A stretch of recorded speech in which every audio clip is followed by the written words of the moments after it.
ನೋಡಿ, ರಾಜ್ಯದಲ್ಲಿ ಬೇಸಿಗೆಯಿಂದ ನೀರಿಗೆ ಹಾಹಾಕಾರ ಶುರುವಾಗಿರುವಂಥದ್ದು. ಅದರಲ್ಲೂ ಪ್ರಮುಖವಾಗಿ ವಿಜಯನಗರ ಜಿಲ್ಲೆಯಲ್ಲಿ ಕೆರೆಗಳು ಬತ್ತಿ ಹೋಗ್ತಿವೆ. ಕುಡಿಯೋದಕ್ಕೆ ನೀರಿಲ್ಲದಂಥ ಪರಿಸ್ಥಿತಿ ಎದುರಾಗಿದೆ.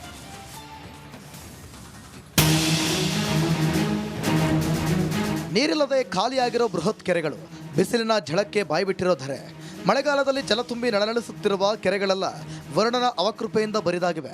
ಅದರಲ್ಲೂ ವಿಜಯನಗರ ಜಿಲ್ಲೆಯ 190 ಕೆರೆಗಳ ಪೈಕಿ ಬಹುತೇಕ ಕೆರೆಗಳು ಖಾಲಿಯಾಗಿದ್ದು ಜನ ಜಾನುವಾರುಗಳಿಗೆ ನೀರಿನ ತತ್ವಾರ ತಟ್ಟಿದೆ.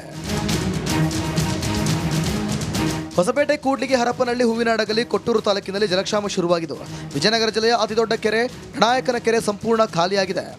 ಬೇಸಿಗೆಗೂ ಆರಂಭಕ್ಕೂ ಮುನ್ನವೇ ನೀರಿಗಾಗಿ ಹಾಹಾಕಾರ ಎದ್ದಿದೆ. ನಾನಿದ್ದೀನಿ ವಿಜಯನಗರ ಜಿಲ್ಲೆಯ ಅತಿ ದೊಡ್ಡ ಕೆರೆ ಡಣಾಯಕನ ಕೆರೆಯ ಬಳಿ ಇದ್ದೇನೆ. ಡಣಾಯಕನ ಕೆರೆ ಏನು ಸುಮಾರು 840ಕ್ಕೂ ಹೆಚ್ಚು ಎಕರೆ ಪ್ರದೇಶದಲ್ಲಿ ವಿಸ್ತಾರವಾಗಿರ್ತಕ್ಕಂತಹ ಈ ಕೆರೆಯಲ್ಲಿ ಒಂದೇ ಒಂದು ಹನಿ ನೀರಿಲ್ಲ. ಮಳೆಯಿಲ್ಲ, ಬೆಳೆಗಳಂತೂ ಮೊದಲೇ ಕೈಗೆ ಬಂದಿಲ್ಲ.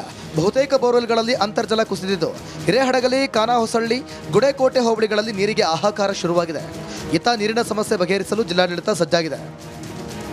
ನಮ್ಗೆ ಯಾವಾಗ ಬೇಕಾಗುತ್ತೆ ಅದನ್ನ ಬಾಡಿಗೆಯ ಬೋರ್ವೆಲ್ ಆಗಿ ಉಪಯೋಗಿಸ್ತಾ ಇದ್ದೀವಿ.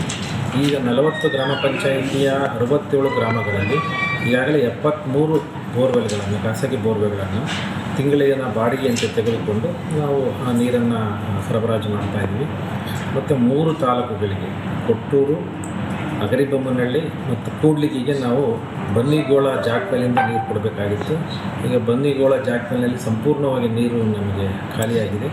ಇನ್ನು ಒಂದು ವಾರಕ್ಕಾಗುವಷ್ಟು ಮಾತ್ರ ನೀರಿದೆ. ಅದಾದ ನಂತರ ನಾವು ಆ 3 ಸಿಟಿಗಳಿಗೆ